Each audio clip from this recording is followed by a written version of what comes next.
Hello, എല്ലാവർക്കും AZB അക്കാഡമിയിലേക്ക് സ്വാഗതം.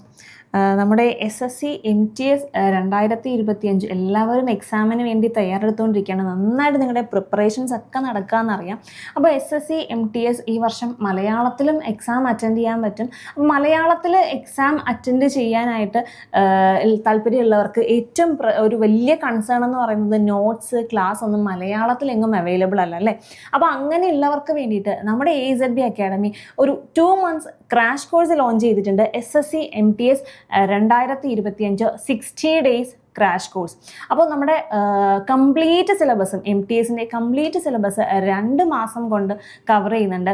Live classes plus record classes available ആണ്. നമ്മുടെ എക്സ്പേർട്ട് ഫാക്കൽറ്റിയാണ് ക്ലാസ്സസ് എല്ലാം ഹാൻഡിൽ ചെയ്യുന്നത്. അപ്പോൾ ഇത്രയും ഫീച്ചേഴ്സുമായിട്ട് പ്രീവിയസ് ഇയർ ക്വസ്റ്റ്യൻസ് നമ്മൾ കവർ ചെയ്യുന്നുണ്ട്. Mock test, revision, doubt clearance sessions എല്ലാം ഇൻക്ലൂഡ് ചെയ്തിട്ടുള്ള ഈ ഒരു അടിപൊളി പാക്കേജിന് ഫീസ് എന്ന് പറയുന്നത് 1499 മാത്രമാണ്. അത്ര അഫോർഡബിൾ ഫീസിലാണ് നമ്മുടെ കംപ്ലീറ്റ് കോഴ്സ് നിങ്ങൾക്ക് പർച്ചേസ് ചെയ്യാൻ പറ്റുന്നത്. അപ്പോൾ മലയാളത്തിൽ എക്സാം എഴുതുന്നവർ, നല്ലൊരു കോഴ്സിന് വേണ്ടി നോക്കി നടക്കുന്നവർക്ക് നല്ലൊരു ഓപ്പർച്യൂണിറ്റിയാണ്.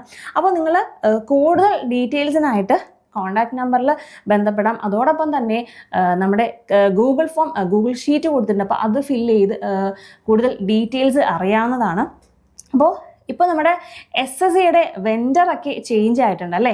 ഇതിന് കഴിഞ്ഞ 6 വർഷമായിട്ട് TCS ആയിരുന്നു നമ്മുടെ എക്സാം എല്ലാം കണ്ടക്ട് ചെയ്തുകൊണ്ടിരുന്നത്. അപ്പോൾ ഈ വർഷം മുതൽ ഇക്വിറ്റി ആണ് നമ്മുടെ SSC എക്സാം എല്ലാം കണ്ടക്ട് ചെയ്യാൻ പോകുന്നത്. അപ്പോൾ അവരുടെ ഫസ്റ്റ് എക്സാം ആണ് ഇപ്പോൾ നടന്നുകൊണ്ടിരിക്കുന്നത്. ജൂലൈ 24 സെലക്ഷൻ പോസ്റ്റിൻ്റെ എക്സാം സ്റ്റാർട്ട് ചെയ്തിട്ടുണ്ട്. SSC സെലക്ഷൻ പോസ്റ്റിൻ്റെ എക്സാം സ്റ്റാർട്ട് ചെയ്തിട്ടുണ്ട്. അപ്പോൾ അതിൻ്റെ ഒരു റിവ്യൂ എങ്ങനെ ഉണ്ടായിരുന്നു എക്സാം, അവരുടെ ഫസ്റ്റ് വെൻഡർ ചേഞ്ച് ചെയ്തതിന് ശേഷമുള്ള ആദ്യത്തെ എക്സാം ആണ്. എന്തൊക്കെയായിരുന്നു സ്റ്റുഡൻസിൻ്റെ കൺസേൺസ്, എന്തൊക്കെ ഇഷ്യൂസ് ഉണ്ടായിരുന്നു, അപ്പോൾ അതൊക്കെ നമുക്ക് ഈ ഒരു വീഡിയോയിൽ ചർച്ച ചെയ്യാം. എല്ലാവർക്കും ഒരിക്കൽ കൂടി AZB അക്കാഡമിയിലേക്ക് സ്വാഗതം. അപ്പോൾ മെയിനായിട്ട് ഇപ്പോൾ നടന്ന സെലക്ഷൻ പ്രോസസ് എക്സാമിൻ്റെ ഒരു മെയിൻ കൺസേൺ എന്ന് പറയുന്നത് സെൻറ്റേഴ്സ് വളരെ ലിമിറ്റഡ് ആയിരുന്നു അല്ലേ. TCS നടത്തിക്കൊണ്ടിരിക്കുന്ന സമയത്ത് അവർക്ക് ഒരുപാട് ഇൻസ്റ്റിറ്റ്യൂട്ടായിട്ട് ടൈപ്പ് ഉണ്ടായിരുന്നു. അപ്പോൾ അതുകൊണ്ട് തന്നെ സെൻറ്റേഴ്സ് വളരെയധികം സെൻറ്റേഴ്സ് ഉണ്ടായിരുന്നു. അപ്പോൾ നമുക്ക് നമ്മുടെ നേറ്റീവ് പ്ലേസിൽ നമ്മുടെ സ്ഥലത്ത് തന്നെ സെൻറ്റർ അലോക്കേറ്റ് ചെയ്ത് കിട്ടുകയും ചെയ്യും. അങ്ങനെയുള്ള പ്രശ്നങ്ങളൊന്നും വലുതായിട്ടില്ലായിരുന്നു. പക്ഷേ ഇക്വിറ്റി ഇപ്പം സ്റ്റാർട്ട് ചെയ്തിട്ടേ ഉള്ളൂ.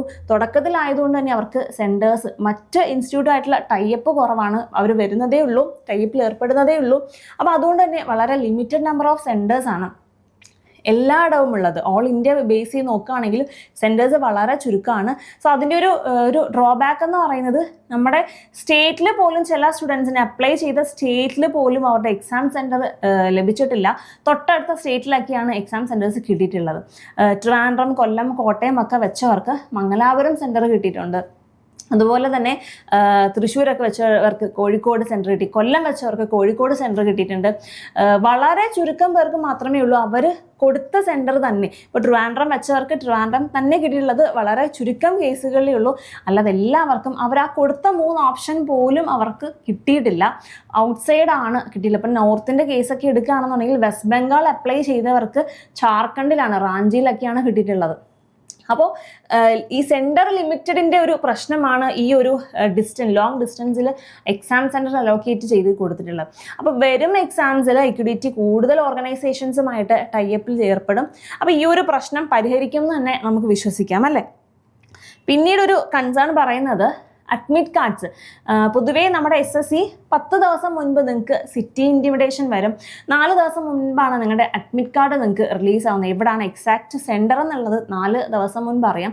പക്ഷേ ഇപ്പോൾ കഴിഞ്ഞ എക്സാംസിൽ 24 നടന്ന എക്സാമിൻ്റെ അഡ്മിറ്റ് കാർഡ് 22 വന്നത്. 2 ദിവസം മുൻപാണ് നിങ്ങൾക്ക് നിങ്ങളുടെ അഡ്മിറ്റ് കാർഡ് ഡൗൺലോഡ് ചെയ്യാൻ പറ്റുക. അപ്പോൾ അത് ഒരു വളരെ ഷോർട്ട് ടൈമിൽ അഡ്മിറ്റ് കാർഡ് കിട്ടുന്നത് കൊണ്ട് തന്നെ ആ ട്രാവൽ അറേഞ്ച്മെൻറ്റ് നേറ്റീവ് പ്ലേസിലായിരിക്കില്ല, സ്വന്തം സ്ഥലത്തായിരിക്കില്ല എക്സാം നടക്കുന്നത്.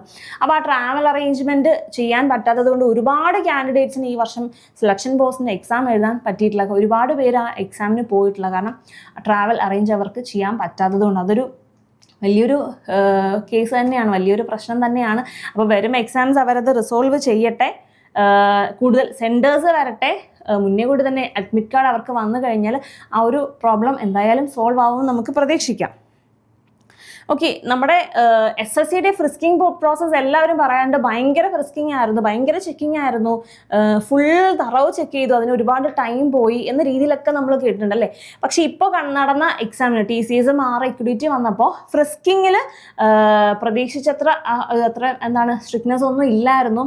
ഈവൻ ജ്വല്ലറീസ് ഒക്കെ ഇട്ട് തന്നെ കയ്യിൽ ചരട്, അതേപോലെ നോസ്റ്റഡ് ഇയറിങ്സ് ഒക്കെ ഇട്ട് സ്റ്റുഡൻസ് അകത്ത് കയറിയിട്ടുണ്ടെന്ന് പറയുന്നുണ്ട്.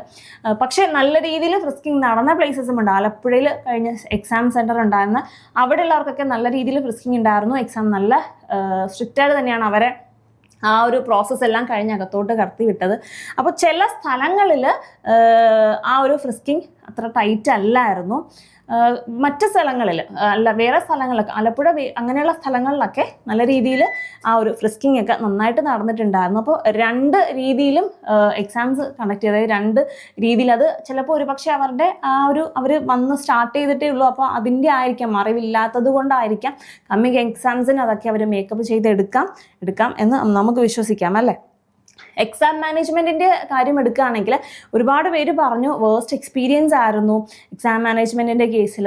എക്സാം അറ്റൻഡ് ചെയ്തുകൊണ്ടിരിക്കുമ്പോൾ തന്നെ മൗസ് വർക്കിംഗ് അല്ല, സ്ക്രീൻ ബ്ലേർഡ് ആയിരുന്നു, ഒന്നും കാണാൻ പറ്റുന്നില്ല, 2-3 പ്രാവശ്യം മൗസ് റീപ്ലേസ് ചെയ്തു, പവർ ഫെയിലിയർ ഉണ്ടായി.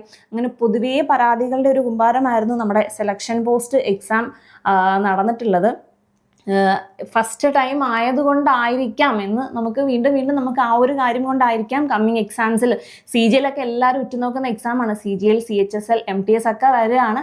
അപ്പോൾ ആ ടൈം ആകുമ്പോൾ ഇവരിതെല്ലാം ഒരുവിധം റിസോൾവ് ചെയ്ത് എടുക്കുമെന്ന് നമുക്ക് വിചാരിക്കാം അല്ലേ. ഈ വളരെ പൂർ ഇൻഫ്രാസ്ട്രക്ചർ ആയിരുന്നു എക്സാം കണ്ടക്ട് ചെയ്തിരുന്ന പ്ലേസിൽ, സെൻറ്റേഴ്സിൽ എന്നും പൊതുവേ ഒരു അഭിപ്രായമുണ്ട്. മറ്റ് സ്ഥലങ്ങളിൽ അല്ല എന്നുള്ള അഭിപ്രായം വരുന്നുണ്ട്. അപ്പോൾ രണ്ട് രീതിയിലുമുള്ള റിവ്യൂസ് നമുക്കുണ്ട്. അപ്പോൾ എക്സാം പാറ്റേൺ ആകെ നമുക്ക് സമാധാനിക്കാൻ പറ്റുന്ന ഒരു കേസ് എക്സാം പാറ്റേണിൽ അവർ കൊണ്ടുവന്നിട്ടുണ്ട്. ഇതിനു മുൻപ് TCS മാറാനുള്ള മെയിൻ ഒരു പ്രോബ്ലം എന്ന് പറയുന്നത് അവരുടെ എക്സാംസിനെല്ലാം വളരെ ഈസി ലെവലായിരുന്നു, കട്ട് ഓഫ് വളരെ കൂടുതലായിരുന്നു. CGL ഒക്കെ വരുമ്പോൾ 160 ആ ഒരു റേഞ്ചിന് കട്ട് ഓഫ് വരുന്നുണ്ട്. അപ്പോൾ നന്നായി പഠിക്കുന്നവർക്ക് എന്താണ് ആ ഒരു, അതായത് PVQ രീതിയിൽ തന്നെ റിപ്പീറ്റ് ചെയ്ത് വന്നു എന്നൊരു പരാതിയൊക്കെ മുൻപുണ്ടായിരുന്നു. അപ്പോൾ അതൊരു വിധം റിസോൾവ് ചെയ്തു എന്ന് നമുക്ക് വിശ്വസിക്കാം. എങ്കിലും ചില സ്ഥലങ്ങളിൽ റിപ്പീറ്റഡ് ക്വസ്റ്റ്യൻസ് ഉണ്ടായിരുന്നു, ക്വസ്റ്റ്യൻസിൽ മിസ്റ്റേക്സും ഉണ്ടായിട്ടുണ്ട് ചില ഷിഫ്റ്റുകളിൽ. അപ്പോൾ ഇത് സെലക്ഷൻ പോസ്റ്റ് എന്ന് പറഞ്ഞാൽ 10th, +2, ഡിഗ്രി ലെവലായിരുന്നു. അതിൽ 10th ലെവൽ എക്സാം ഒക്കെ വളരെ ഈസി ആയിട്ടായിരുന്നു പോയിരുന്നത്. 10th ലെവൽ അത്യാവശ്യം ഈസി ആയിരുന്നു. 12th ലെവൽ എക്സാം എന്ന് പറയുന്നത് HSC എക്സാം എന്നൊക്കെ പറയുന്നത് ഈസി ടു ഒരു മോഡറേറ്റ് ലെവലിലായിരുന്നു കണ്ടക്ട് ചെയ്തത്. അതേപോലെ തന്നെ ഡിഗ്രി ലെവൽ അത്യാവശ്യം ഒരു എന്താണ് ടൈറ്റ് ആയിരുന്നു, അത്യാവശ്യം ഹാർഡായിരുന്നു. എക്സാം ലെവൽ അത്ര ഈസി ആയിരുന്നില്ല, മോഡറേറ്റ് ടു ഹാർഡ് ലെവലായിരുന്നു ഈ ഡിഗ്രി എക്സാംസ്. ഇപ്പോൾ കഴിഞ്ഞ, അതായത് ഫസ്റ്റ് ആ ലാസ്റ്റ് ഷിഫ്റ്റ് ഒക്കെ വന്നപ്പോഴത്തേക്കും മോഡറേറ്റ് ടു ഹാർഡ് ലെവലായിരുന്നു എക്സാം എന്നാണ് പൊതുവെയുള്ള സ്റ്റുഡൻറ്റ് റിവ്യൂ എന്ന് പറയുമ്പം അതായിരുന്നു മെയിനായിട്ട് നമുക്ക് വേണ്ടിയിരുന്നത്. കാരണം ഈസി ആണ് എങ്കിൽ കട്ട് ഓഫ് ഒരുപാട് കൂടുതലായിരിക്കും. നന്നായിട്ട് പ്രിപ്പയർ ചെയ്യുന്നവർക്ക് ഒരിക്കലും എക്സാം ക്ലിയർ ചെയ്യാൻ പറ്റില്ല. കാരണം ഒരുപാട് ഈസി ആകുമ്പോഴത്തേക്ക് കട്ട് ഓഫ് കുറച്ച് ഹൈ ആയി പോവും. വീണ്ടും നല്ല രീതിയിൽ നല്ല ക്യാൻഡിഡേറ്റ്സിനൊന്നും എക്സാം ക്ലിയർ ചെയ്യാൻ പറ്റില്ല. ആർക്കും എക്സാം ക്ലിയർ ചെയ്യാൻ ബുദ്ധിമുട്ടായിരിക്കും അല്ലേ, എല്ലാവർക്കും എളുപ്പമായിരുന്നു എങ്കിൽ.